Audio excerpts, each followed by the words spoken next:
Sekejap ya, tadi ada orang hantar lagi makanan. Okey. Okey, sambung balik. So ayam dia tadi puas dia masing-masing sikit. So aku try rasa bagi kepak dia pula. Kecil kan ambil. Macam ni lah. Kepak tu okey lah. Bagi kepak dia puas hati lah sikit. Alah, tapi cheese sikit lah dia bagi. Geram. Pasal aku macam ni ya.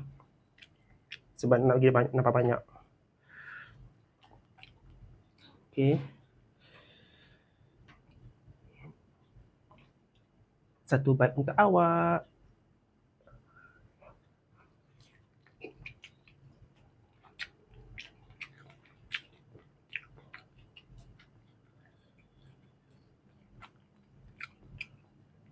Okey, sedap. Untuk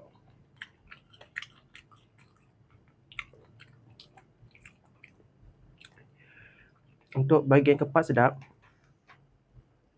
Masin dia kurang sikit. Mungkin dia kotak rata kot.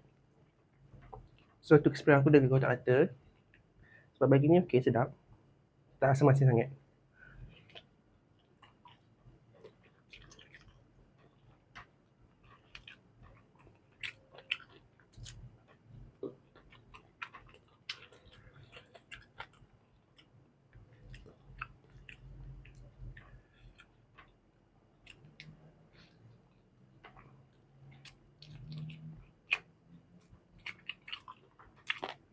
Ni pun sedap ni.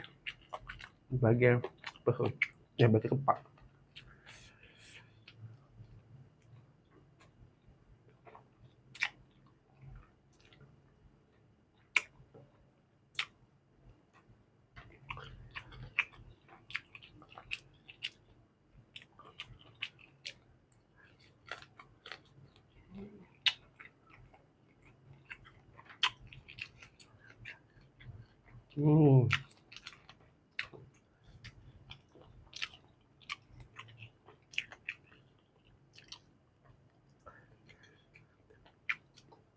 Okey, dah mula sebelah kat situ.